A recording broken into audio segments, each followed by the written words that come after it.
of lethal force, drones or otherwise, the possibility of a non-U.S. terrorist in the United States and the use of lethal force to deter them. And then obvious questions, what if it's a U.S. citizen overseas? What if it's a U.S. citizen in the United States? I've joined 10 other senators asking for the same legal memos, which I think you would like to see as well, justifying whatever course of action this administration has used. I think it is a legitimate constitutional responsibility of the Senate and the House and this Congress. But I also understand, having lived through, as all of us did in some respect, 9/11, the complexity of those decisions that have to be made in such a fashion. So my question to you, as I said before, we have to end with a question mark. Don't you consider the situation in 9/11 and the use of lethal force, even military force, to shoot down a civilian plane, if it had survived the passenger effort in Pennsylvania and was headed for the U.S. Capitol, to be a legitimate exercise of a commander-in-chief to protect the United States?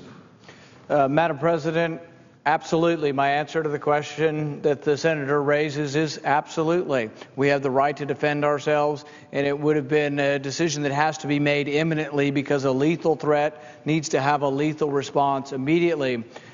My whole problem with this whole debate is none of us disagree with that, I don't think. We all agree that you can repel an imminent attack. We all agree if someone is outside the Capitol with a rocket launcher or a grenade launcher, lethal force can be used against them.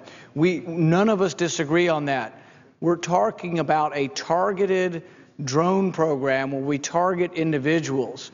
Overseas, the standard seems to include people who are not actively engaged in combat, who we think either might be in the future or have been in the past.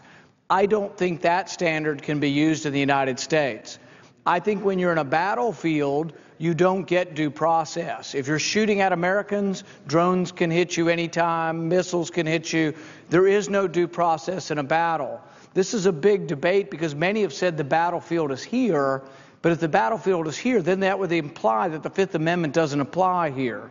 The President has said he will use the Fifth Amendment in the process of deciding drone attacks overseas, but he doesn't get the option to kind of use it privately.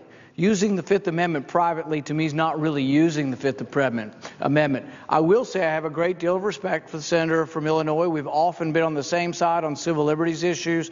I don't question that you and I may well see eye to eye on this issue, that targeted killings of people in restaurants, in their house, in a hotel, is not something that we can or will tolerate. It contravenes the Constitution. It's a simple question. The President should just simply answer that question. I think Attorney General Holder was coming in the direction of that, but why is it so hard?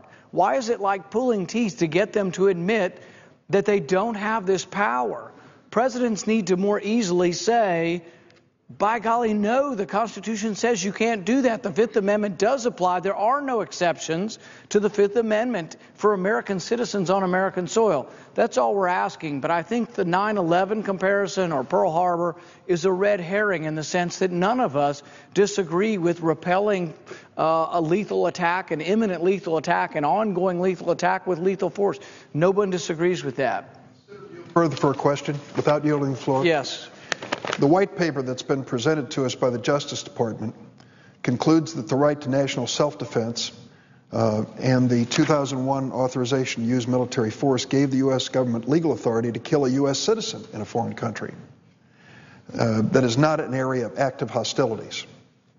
If the target is a senior operational leader of al-Qaeda or an associated force, so it's qualified in that regard, the white paper argues such an attack does not violate the constitutional rights of a U.S. citizen in this circumstance. Quote, if he poses an imminent threat of violent attack against the United States, imminent threat.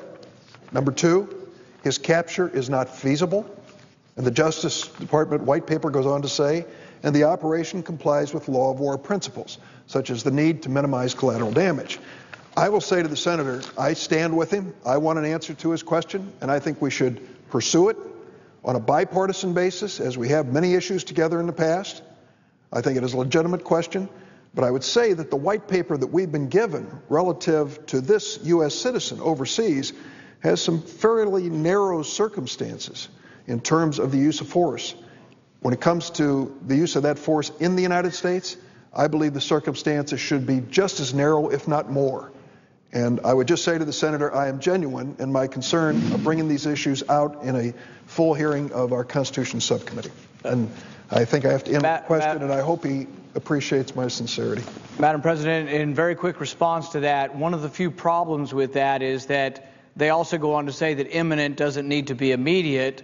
You're also implying that you can kill this American citizen in a non-combat situation, not an active battlefield. I don't accept that standard for the United States. It's another debate whether we accept the standard overseas, and I think an important debate, but the debate about whether that's a sufficient standard for America, it's not. To kill someone not in combat, it's not wise. You're not going to get any information. When someone's eating dinner, why don't you send the police over and arrest them? To kill someone who's in a non-combat situation in America is unacceptable under any circumstances, and I think we need to come to an agreement on that. Madam President, I'd like to yield for a question from the senator from Wisconsin. Senator from Kentucky, obviously all of us have come down here to support, I think, your very legitimate request to have a legitimate question answered. I think you deserve those answers, and if not an answer from the White House, you at least deserve a vote. I started watching here this morning. What you started by 11:57. It's now past midnight, and I think my primary reaction is one of just being puzzled. I've been here for 2 years, never served in any kind of legislative body. Certainly came to the United States Senate thinking this was the world's greatest deliberative body. And what I found is a body that's just utterly dysfunctional. And even though this is actually one of the best examples of how this body ought to work, it's also an example of that dysfunction. I mean, I cannot believe that this issue has not been resolved within a half hour, within an hour. Just take a vote. You know, we have a number of our colleagues from the House coming here in support of the senator from Kentucky. The House is operating, I believe, as our founders intended. They are passing budgets. They're debating issues. They're passing real pieces of legislation that unfortunately are being dropped over here in the United States Senate, where those good pieces of legislation is dying. And that's a real shame. You know, for example, I serve on the Budget Committee of the United States Senate. I've been on that Budget Committee for 2 years. We have not yet voted on a budget in the Budget Committee. And this is, by the way, when this nation is facing a fiscal crisis unlike anything we've really faced in our history. We've racked up 4 years now where our debt exceeds $1 trillion. There's really no end in sight of that. We haven't even brought to the floor an appropriations bill all year long. How can we function as a body if this is how it operates? Now, a number of Republican senators joined the president at his invitation, his gracious invitation, for dinner tonight. It was an excellent dinner. It was a genuine, sincere, open discussion of the fiscal problems facing this nation. Now, I was part of a group of 44 senators a year and a half ago, almost 2 years now, that also joined the president prior to the final debate on the first debt ceiling in the summer of 2011. The President of the United States, leaving that meeting, should have come away with a very strong understanding that those 44 Republican senators were incredibly sincere in their desire to work with the President, to work with our colleagues across the aisle, to solve these problems. I'll tell you, I'm one United States Senator that ran for office not to become a United States Senator, but because we're losing this country. We're bankrupting it. You know, one of the things when I'm talking around the country, I do make the point that fortunately I don't know of any parent that would willingly max out their credit cards, get in debt way over their heads, never intending ever to pay it off, but fully intending to pass it off to their children and grandchildren. I don't know any parent that way, fortunately. But yet, collectively as a society, that is exactly what we are doing. Frequently in this political town, Republicans are accused of waging a war on women, waging a war on immigrants. None of that is true. What Washington is doing is we're waging a war on our children. We're mortgaging their future. It's absolutely immoral. Americans have got to stop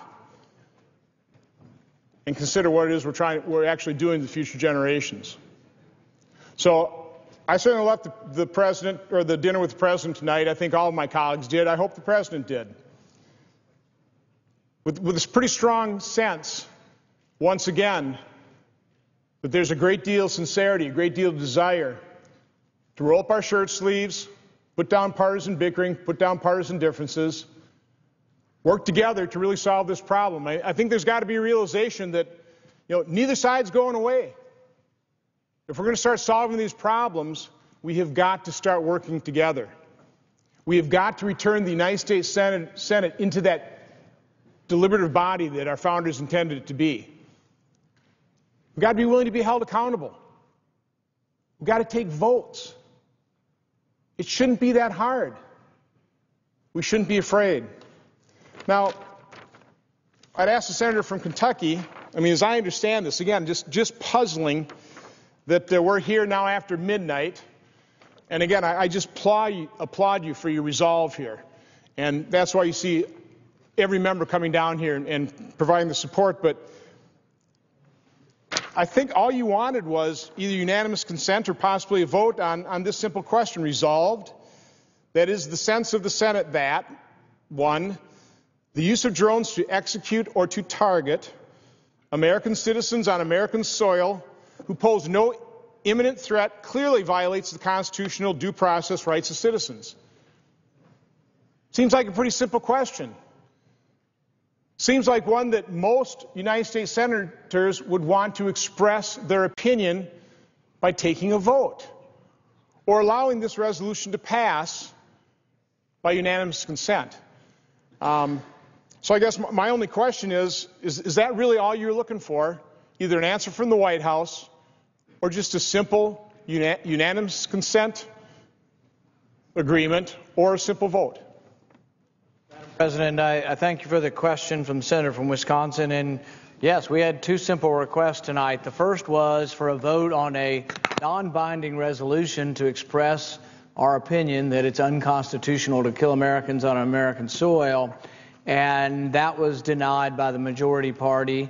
The second request we've had in communication with the White House is for the White House to say or clarify their opinion that they're not going to be doing targeted drone strikes on non-combatants in America. We haven't had much success with either one. We will continue to ask that question.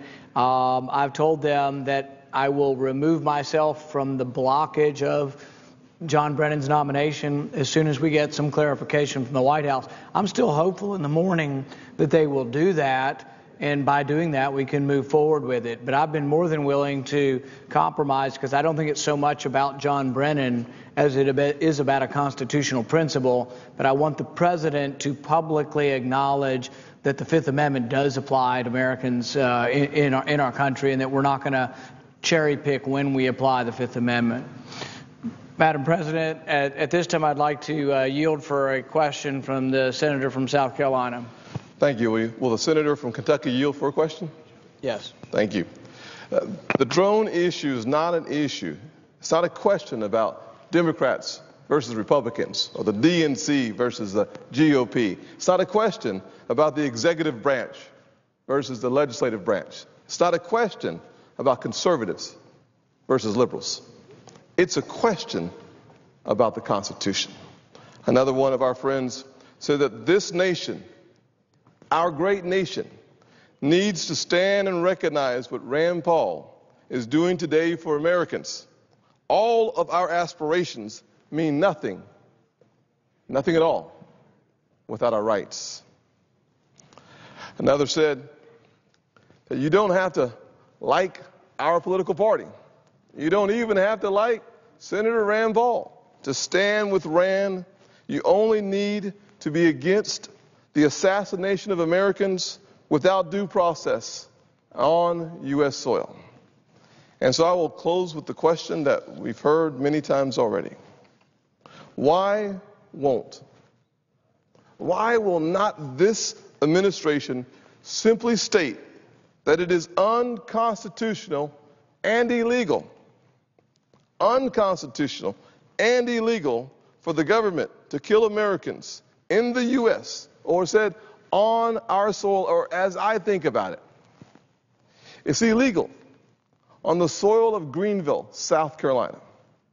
It's illegal in Oconee County, South Carolina. It's illegal in Charleston, South Carolina. It's illegal throughout the coast of South Carolina without due process to kill an American citizen. Is that what you're asking? Madam President, I think it's an easy question to have answered, and it boggles my mind that they haven't. I think the president in general, though, and other presidents in general, are very, they hang on to their power with a tenacious grip, and they don't want to allow that there's any possibility that by saying they don't have this power, that they've given up some power. I think that's a mistake for presidents.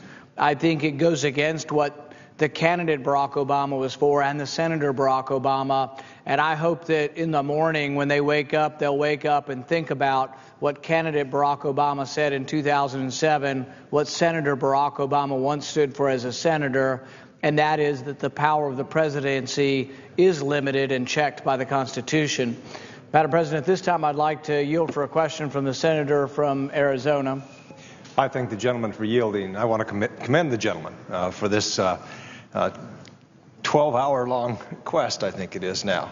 It's an important topic. I recently traveled to Afghanistan and received a briefing there about the drone program and how it's working in Afghanistan.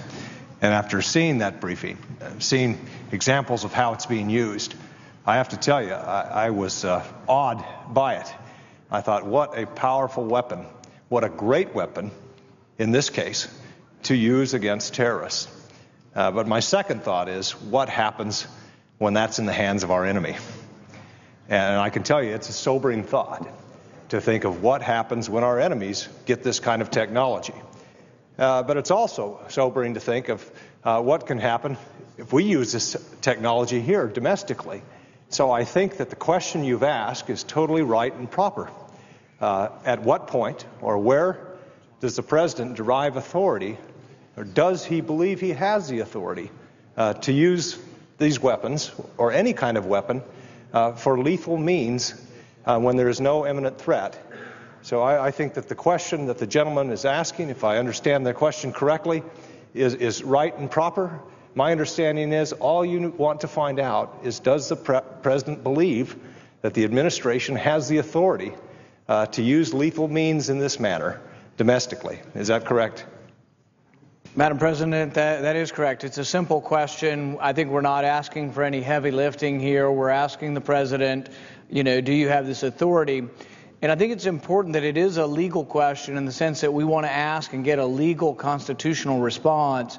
We're not asking, we probably won't do it, we don't intend to do it, or it's not appropriate, or it's not as a policy matter, we don't like doing it. We want the constitutional answer. Do you really believe you have the constitutional authority to do this? Thank you, gentleman. Madam President, at this point I would like to recognize for a question without yielding the floor to the senator from Utah. A question that I have with regard to an issue that was raised by my friend a few minutes ago. My friend, my distinguished colleague, the senior senator from Illinois, touches upon an important point. Upon a principle of law that dates back centuries and has application in myriad contexts, one that deals with the concept of imminence. So my friend from Illinois is certainly correct in pointing out that the white paper leaked by the Obama Department of Justice to the news media recently does include some analysis that talks about imminence. It is significant, however, to point out that on page 7 of that white paper, the administration goes on to essentially eviscerate that concept of imminence. In fact, it makes clear that this condition, that is the condition dealing with imminence, with the idea of presenting an imminent threat of violent attack against the United States, quote, does not require the United States, under this standard, to have clear evidence that a specific attack on U.S. persons and interests will take place in the immediate future, close quote. That's at the top of the first full paragraph on page 7 of the very same white paper that my friend from Illinois was quoting. And so in response to that question, it is important to point out that they've taken the imminence out of imminent.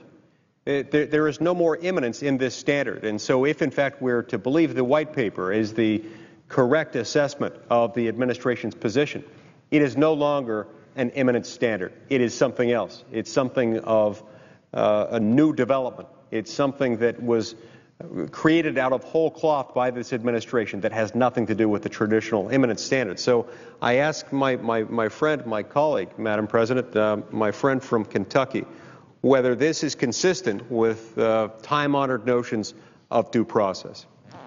Madam President, this is exactly what I understand, and it's a significant problem.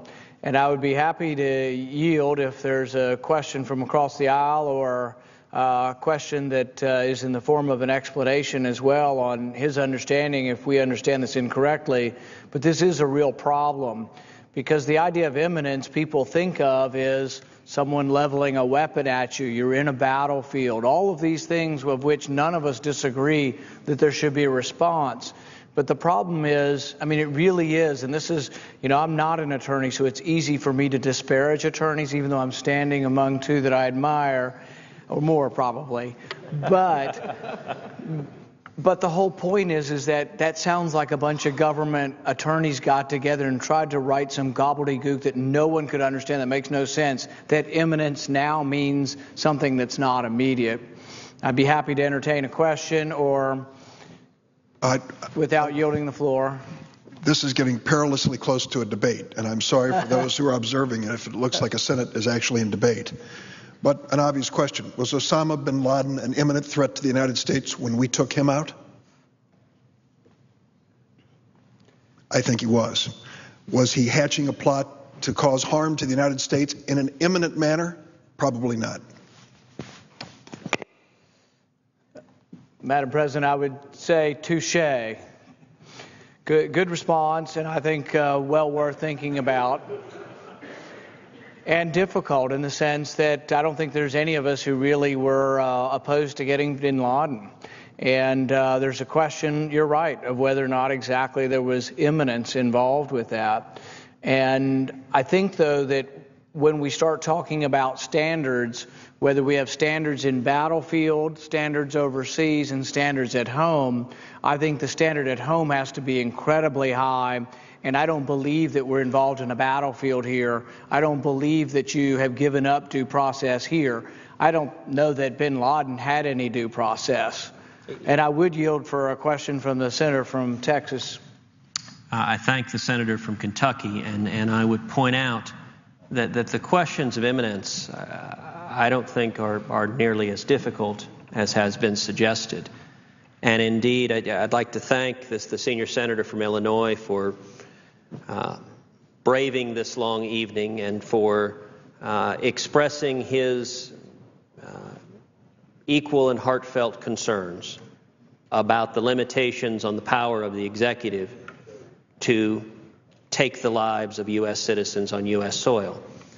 I would point out that at the hearing we had now yesterday with the Attorney General, there was a series of questions exploring in further depth what the position of this administration was.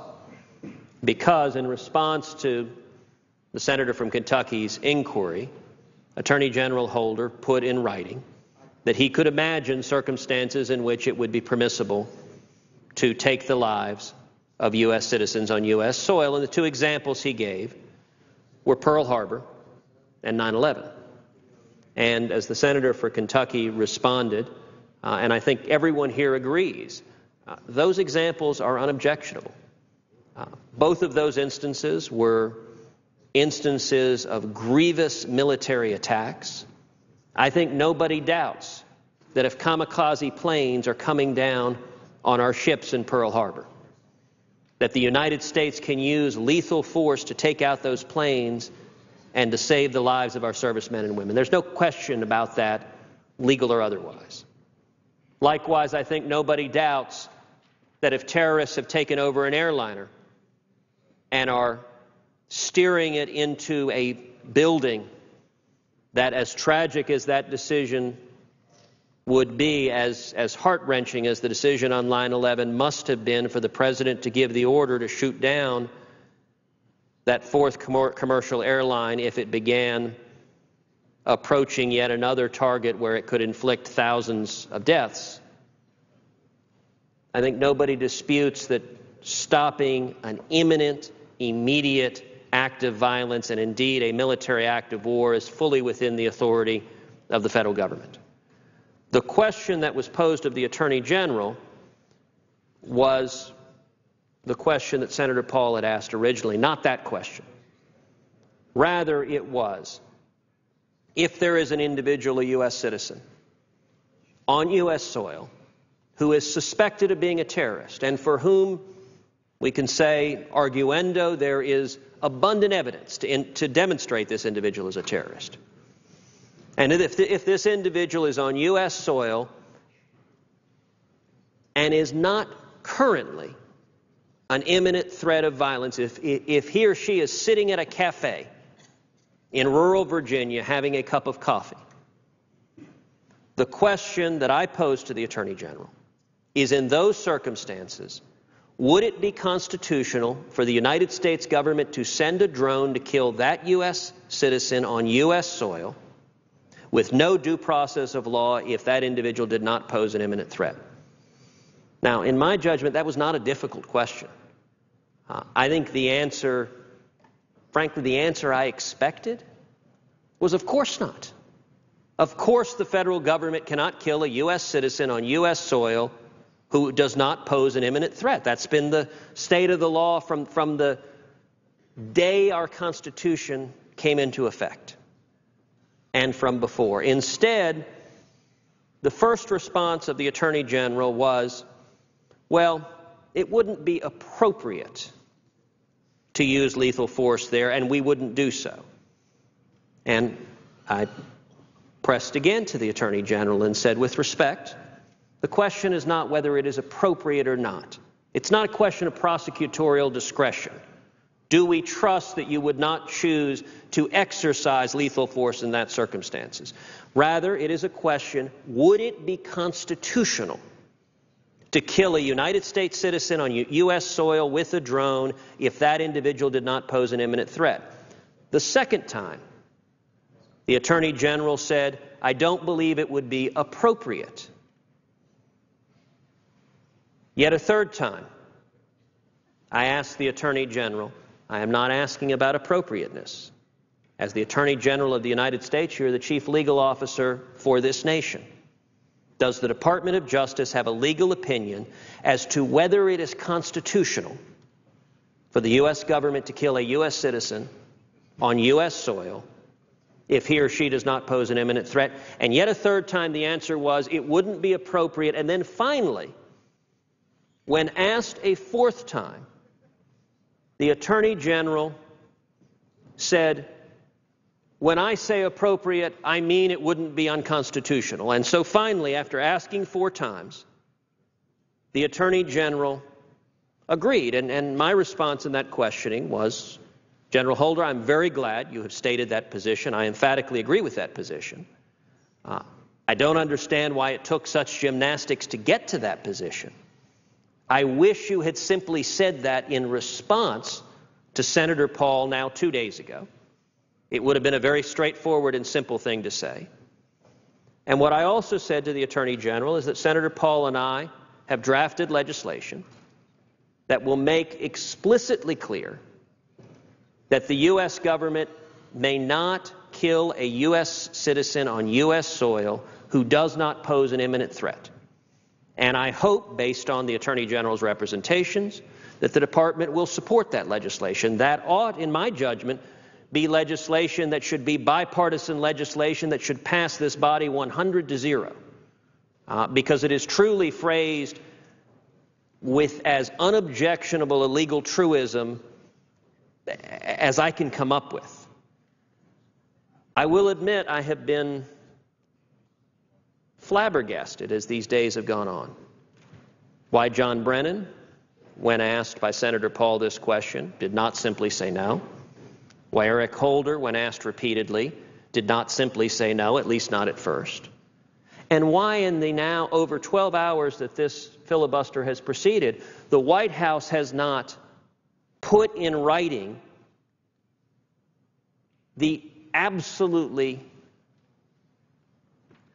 correct statement of constitutional law that the federal government cannot kill U.S. citizens on U.S. soil if they do not pose imminent threats. And I would note, with the hypothetical that the senator from Illinois posed to Senator Paul, even in that situation, Osama bin Laden was a horrible enemy of the United States who committed a grievous act of terror and was the mastermind behind it. And I am very glad that after a decade-long manhunt, we were able to find him.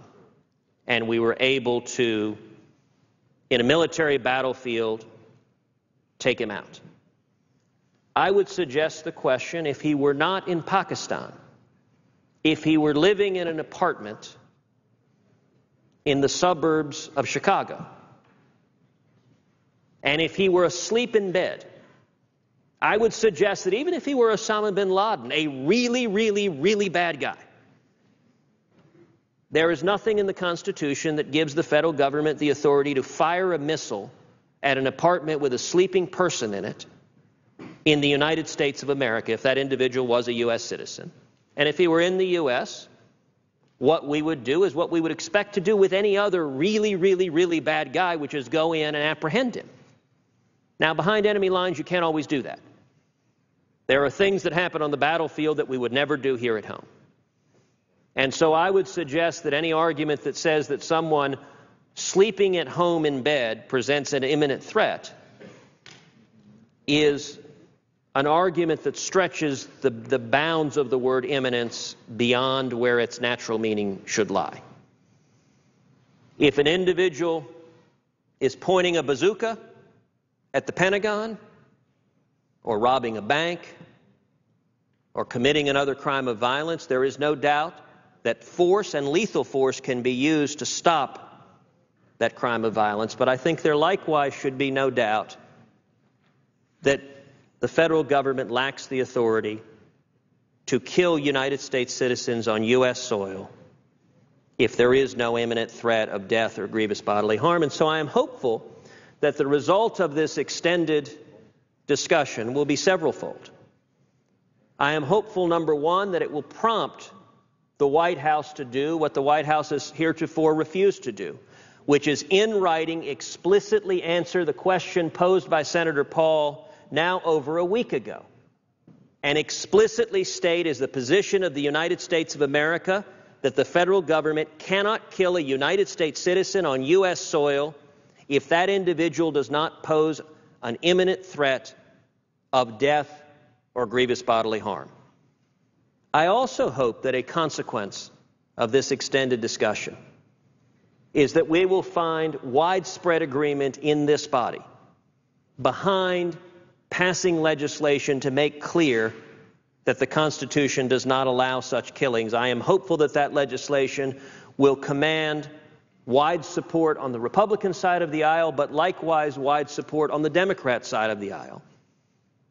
I would hope and would certainly welcome the support of the senior senator from Illinois and indeed every member of the Democratic caucus.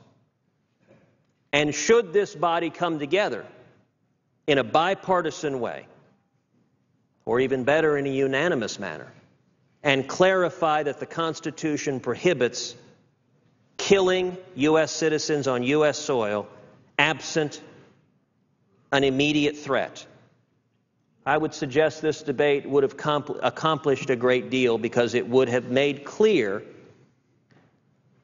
the limits of the executive power, and it would be indeed carrying out the finest traditions of this body, serving as a check to unchecked government power. And so I would ask of the senator from Kentucky, do you agree, if those were the outcomes of this proceedings, that this would indeed have been a beneficial proceeding for helping focus the American people on these issues and helping draw a line that the executive cannot cross consistent with the Constitution?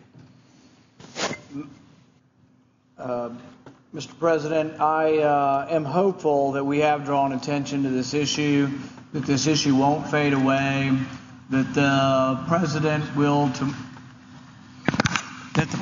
will tomorrow come up with a response. I would like nothing more than to facilitate the voting and the continuation of the debate tomorrow. I hope the President will respond to us. We've tried repeatedly throughout the day, and we'll see what the outcome of that is. I would like to thank my staff for being here for a long day, for their help. I'd like to thank the fellow senators for being supportive of this cause. I would like to thank the members of Congress who came over to support this cause, the clerks, the Capitol Police, the staff of the Senate, the doorkeepers who apparently I may have gotten in trouble, and anybody else who came to support this, and even the senior senator from Illinois, for better or worse, for being here to support the cause. The cause here is one that I think is important enough to have gone through this procedure. I sit at Henry Clay's desk, and they call Henry Clay the great compromiser. When I came to Washington, one of my fellow senators said to me, he said, "Oh, I guess you'll be the great compromiser." And I kind of smiled at him and laughed, and I learned a little bit about Henry Clay and his career. And, you know, people think that some of us won't compromise. There are many compromises. There are many things I'm willing to split the difference on. If the Democrats will ever come to us and say we will save Social Security, what the age we change it to, how fast we do, there are a lot of things we can split the difference on. But the issue we've had today, I think, is one that we don't split the difference on. I think you don't get half the Fifth Amendment. I don't think you acknowledge the President can obey the Fifth Amendment when he chooses. I don't think you acknowledge the Fifth Amendment due process can somehow occur behind closed doors. So while I'm a fan of Henry Clay, I've often said that I'm a fan of Cassius Clay. Cassius Clay's weapons of choice were said to be his pen and his Bowie knife. He was said to be so good with the first that he often had recourse to the latter. He was a fierce abolitionist. He didn't suffer fools, and he didn't compromise often. But what I would say is, it is worth fighting for what you believe in. I think the American people can tolerate a debate and a discussion. There's been nothing mean-spirited about this debate for 12 hours.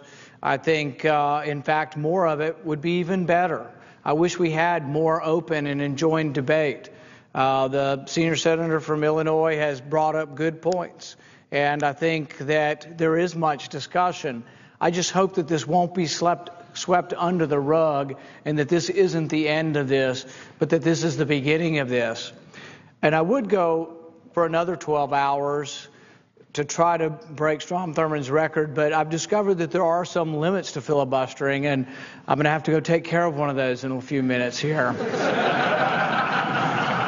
But I do appreciate the Senate's forbearance in this, and I hope that if there are some on the other side of the aisle who have been listening and feel that they may agree on some of these issues, that if they will use their ability to impact the President's decision, and one will say that the Senate should be trying to restrain the executive branch, Republican or Democrat, and two, will use your influence to try to tell the President to do what I think really is in his heart, and that is to say, absolutely, we're not going to be killing Americans not in a combat situation, that we will obey the Constitution, that the Fifth Amendment does apply to all Americans, and there aren't exceptions.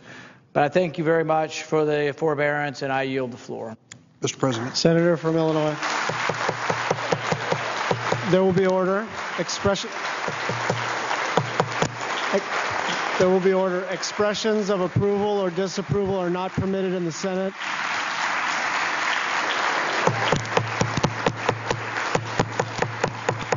Senator from Illinois. Mr. President, let me first say, on a personal note, I want to thank the senator from Kentucky. He and I have agreed on many things and worked together on many things, and there's much common agreement on what we hope to achieve with this issue, as important as it is. And I thank him for his spirited defense of his position today and 12 hours, and I want to excuse him from the floor whenever he wishes. I move to proceed to the consideration of calendar number 43. The question is on the measure to proceed. Without objection, the motion is agreed to. The clerk will report the nomination. Nomination, Central Intelligence Agency, John Owen Brennan of Virginia, to be director. Mr. President, I send a cloture motion to the desk. The clerk will report the motion. Cloture motion. We, the undersigned senators, in accordance with provisions of Rule 22 of the Standing Rules of the Senate, hereby move to bring to a close the debate on the nomination of John Owen Brennan of Virginia to be director of the Central Intelligence Agency, signed by 17 senators as follows: Reed of Nevada, Feinstein, Rockefeller, Stabenow, Brown, Reed of Rhode Island, Cardin, Carper, Coons, Casey, Pryor, Nelson, Beckidge, Mikulski, Murray, Levin, and Manchin. Mr. President, I ask unanimous consent the Senate resume legislative session and proceed to a period of morning business with senators permitted to speak for up to 10 minutes each. Without objection, so ordered. I ask unanimous consent that when the Senate completes its business, it adjourn until 10 a.m. on Thursday, March the 7th, 2013, that following the prayer and pledge, the morning hour be deemed expired, the journal of proceedings be approved to date, the time of the two leaders be reserved for their use later in the day, and that following any leader remarks, the Senate resume executive session in consideration of the Brennan nomination. Further, that the Senate recess from 12:30 p.m. until 2 p.m. to allow for caucus meetings. Without objection, so ordered. If there's no further business to come before the Senate, I ask that it adjourn under the previous order. The Senate stands adjourned until 10 a.m. The Senate today blocked the nomination of Caitlin Holligan to the D.C. Court of Appeals, failing to get the 60 votes needed to move forward. After the Senate moved on to the nomination of John Brennan to be the next CIA director, Senator Rand Paul took to the floor for most of the day to prevent action on that appointment. He used the time to highlight his attempts to get the Obama administration to answer questions about the legality of drone strikes. We expect continued debate on the Brennan nomination when the Senate returns tomorrow. And as always, that'll be live here on C-SPAN 2. Also tomorrow, the Senate Judiciary Committee considers 4 bills dealing with gun control and school safety. Politico reports that bipartisan negotiations on a background check bill have ended without agreement. So Senator Schumer should be introducing his bill without Republican sponsors. We'll have live coverage of that Judiciary Committee session beginning at 10 a.m. Eastern on C-SPAN. In a few moments, a news briefing with a bipartisan group of senators on their proposals to reduce gun violence. In about a half hour, Florida Governor Rick Scott's State of the State address. Then British Foreign Secretary William Hague on his government's plan to help Syrian opposition forces. And later, a hearing on the effectiveness of sanctions against North Korea. I believe that the United States has many fantastic qualities. I do believe that maybe many people have the possibility of pulling themselves up by the bootstraps. I think every year that is less and less and less probable. But the United States, especially in its foreign policy, which is what I've worked on for years and years, is not the great nation. It's an interventionist state. It's extremely aggressive militarily. We mess with other people's politics in ways that I can't imagine Americans tolerating. Imagine if some country invaded us to bring their system of government the way we did in Iraq, for example. Can you imagine Americans sitting there and thinking that's okay? And yet somehow we still in this country have a myth that people are thrilled when we invade them. That's insane. I believe 99% of the time we create new enemies. Self-described as left of liberal, she's made a career as an advocate for world peace. More with Nobel Prize winner Jody Williams, Sunday night at 8 on C-SPAN's Q&A. A bipartisan group of senators is introducing a bill to strengthen background checks to limit access to firearms based on mental illness. In the Capitol, they spoke with reporters for a little less than a half hour. Ready on the left? Ready on the firing line? As to my dinner plans, we will talk about that later. I want to focus on this. This is a very important topic. To my colleagues, thank you very much. We're trying to fix a problem that most Americans would just be astonished exists, but it does. And to the people in the Charleston area, I've heard your voices, and let me tell you right quickly the problem that we're trying to fix. Alice Boland is a young lady that in 2005 threatened to kill the president, members of Congress, and a police officer as she came across the Canadian border into the United States. She had family in Beaufort, South Carolina. They did the investigation about the threats she made, and I will not read the threats because some of them are pretty tough. It resulted in her being arrested and indicted for threats against the president. She went before a federal judge. A psychiatric evaluation was ordered. Antipsychotic drugs were administered to make sure she was competent to stand trial. She went to a evaluation facility. The court declared Ms. Boland legally insane and a substantial risk to others in 2005, a federal court. She pled not guilty by reason of insanity and was ordered to undergo commitment proceedings for long-term care, of which she received. Fast forward to 2013. In 2013, this young lady, who is a paranoid schizophrenic, previously pled not guilty by reason of insanity, threatening to kill the President of the United States, was admitted to a mental health treatment facility, found by a federal court to be a risk to herself and others, went to Waldoboro, South Carolina in February of this year and legally purchased a firearm. She submitted the background, she filled out the paperwork for a background check, and according to ATF authorities in South Carolina, there was nothing illegal about her entries. She was sold the pistol. She went to Ashley Hall, a private school in Charleston, South Carolina, presented herself at the school, and used the gun, trying to kill staff members. The gun did not fire, thank God.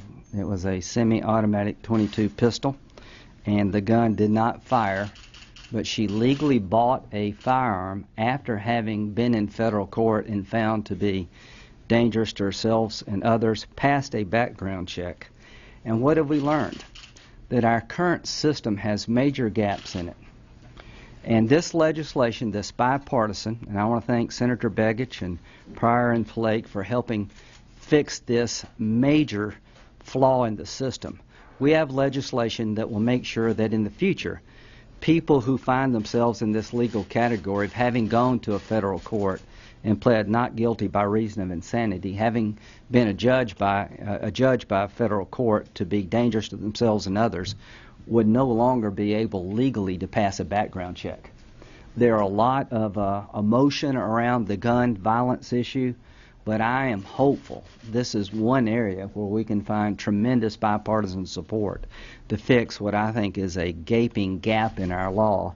And to the people of Charleston, South Carolina, I just thank God every day that the gun did not discharge, and I will do everything I can with my colleagues to make sure that this mistake is fixed.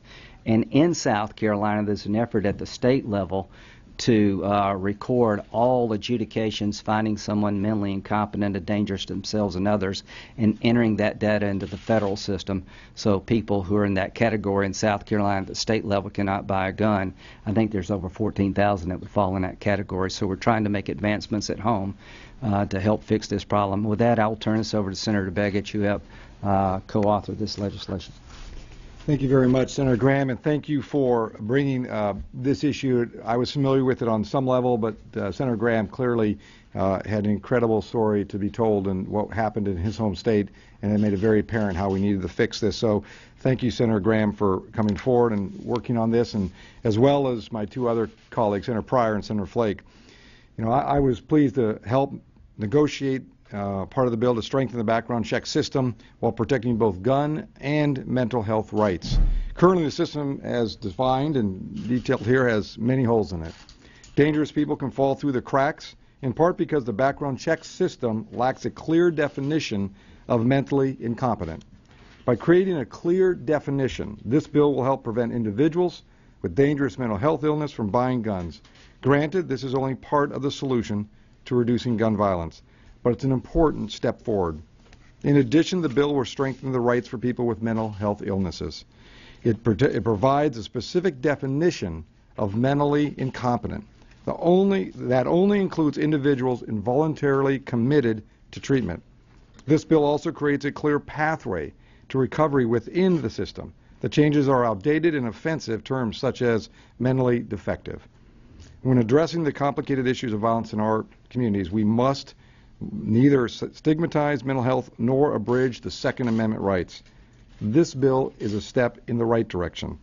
I would like to thank the NRA as well as the National Council on Community Behavioral Health Care and the National Alliance on Mental Illness for their contributions to this effort. We worked closely with both these groups in order to try to make sure we could have a bill that made sense and could be implemented. So again, it's just an honor to be here, a part of a bipartisan effort. And I want to echo what Senator Graham said. You know, here's a bill that has strong bipartisan support, as you see here today, from varied members of the Senate. Hopefully, as we go on in this debate, this is one of those bills that could move forward and pass the Senate as well as the House and move on. It's clear that the language needs to be fixed. This is one way to do it and also create some consistency in the law while at the same time protecting those who are experiencing mental illnesses. Let me turn it over to Senator Flake next. Well, thank you. I appreciate the opportunity to come out in support of this legislation.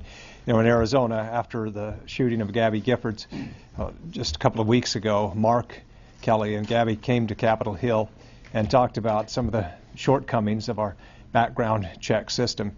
In Arizona, they pointed out that there are more than 120,000 mental health records. These are records, people that have been adjudicated at the state level, and those are not part of the NICS system. There's something wrong when that is the case. Now, this piece of legislation and perhaps some other things that we can do will allow individuals to be able to, or allow the authorities to determine who is incapable and should not be in a position to get a weapon. I appreciate the time that's gone into this, particularly by the primary sponsors, and I'm glad to support it here today. Thank you, Jeff. Well, after the shootings in Connecticut, I've spent a lot of time with people in Arkansas asking them about gun issues. We certainly have people that call in and say, you need to do something. But also, one of the things that we recognize in our state is the overwhelming majority of gun owners are law-abiding citizens. And they are completely responsible gun owners. And they have those guns for various reasons. And it is something that in our state, gun ownership is something that people take very, very seriously. So as part of my discussions, what I've done is I've reached out to prosecutors and local police, and I've even been to gun store owners to talk to them, and of course many, many, many gun owners in the state of Arkansas. And one of the things I keep hearing is they say, let's enforce the law we have on the books. Well, this is a way to do that. What we're doing is we're taking an existing law and we are improving the integrity of the database of the background check that currently exists. And I hear that a lot, that people say that the laws we have on the books can be improved, the system can be improved, there are holes, there are gaps. We've heard some of that already today. But I hear that around the state of Arkansas and from around the nation. And I think that what this is about today is to try to improve something that we do have on the books that we think will work and be effective, that will keep guns out of the hands of many, many people who should not have a gun. And so I want to thank my colleagues, all three of them who I'm standing with today, for their approach on this. And one of the things I love about this effort is it's bipartisan. And if we're going to get things done here in Washington, we have to do it in a bipartisan way. Whether you're liberal, conservative, Democrat, Republican, House, Senate, doesn't matter. If you want to get it done in Washington, it needs to be done in a bipartisan way. And that's a very important piece of this legislation. So thank you. Thank you. Any questions about this? Senator, what are the agencies that are responsible for reporting that information to the database, and is there a role for the states to also turn over whatever information they have? Well, the regulations defining mentally incompetent doesn't pick up a not guilty by reason of insanity finding. So we're going to change the federal regulations. This happened in the federal system to better define, as Senator Beckett said, the objective here. The objective is after you've had a competent court find that you're a danger to yourself and others, to capture that. There's due process appeal rights and all of these systems. But in Ms. Boland's case, pleading not guilty by reason of insanity of trying to kill the president doesn't disqualify you under the current background system. I think 99.9% of Americans will say that's a mistake, it needs to be fixed, and we're going to fix it. Now, as to the state system, I think you made a good point. I don't know how many state adjudications there are in the United States where people have been found by a competent court to be a danger to themselves and others that are not into the federal system for background check purposes.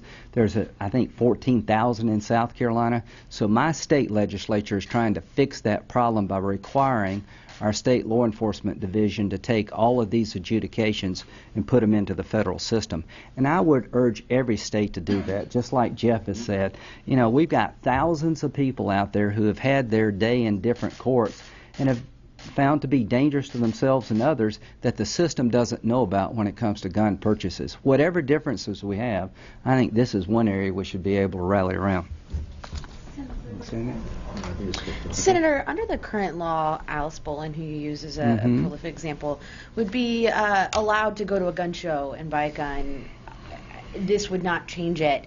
Are you still okay with leaving those loopholes in place? The question about regulating private sales at gun shows, what's a private sale? The one thing I'm not ever going to support is if I buy a shotgun for Mark or if I give one to a family member, I'm not going to take a federal system that and put that into the federal system. That's just not practical. I think there's some work being done with Senator Coburn about someone taking private firearms to a public place to sell them as to whether or not they should go through the background check process. I think that is a work in progress, but I would just add this one fact. In 2010, there were 76,000 people who failed a background check, and there were only about 62 prosecutions. 19% of those who failed a background check in 2010, 13,862 people, were fugitives from justice. And not any of them were picked up. I mean, clearly, we've got a long ways to go to improve the current system. You know, one, if you're dumb enough to go try to buy a gun when you're on the lam, we need to catch you.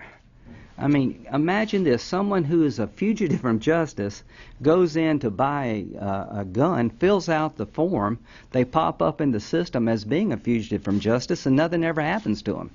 I think that's a good place to start fixing that current system. The limit of what you would support with background checks, the bill that Senator Coburn is working on? I'll just speak for myself. Tom Coburn is a good friend, and anything that Tom Coburn thinks is a good idea, I will certainly look at closely. If they can ever reach a bipartisan agreement about the problem you just indicated with background checks, I would be open to looking at their work product, but I would say this, as my colleagues have said, we have a background check system that really doesn't create any deterrent. So what if you fail a background check? It's against the law to fill these forms out, and go look at the form. They're not confusing. It's against the law to fill these forms out, and if you break the law and nothing ever happens to you, my concern is expanding the amount of paper that we do nothing with is not the deterrent we're looking for. If I can add one other part to that, and that is, you know, what you see us doing today is we're finding a piece of the puzzle that you can get a fairly strong bipartisan support on. And we think, you know, we don't want to get caught up in all the other issues, but let's try to move forward and make some difference. I will tell you, as a former mayor, we went after these issues of guns and gangs and drugs, and we did something very simple. I'll tell you, as this described about the people who are crazy enough to go buy a gun and think they can get away with it by filling out a form, know they're a fugitive or a felon, and not having prosecution is unbelievable. Because as a former mayor, what we had to deal with was felons who had guns. And what we did is a very simple thing. We actually hired 2 city prosecutors. We made them and assigned them to the U.S. Attorney's Office.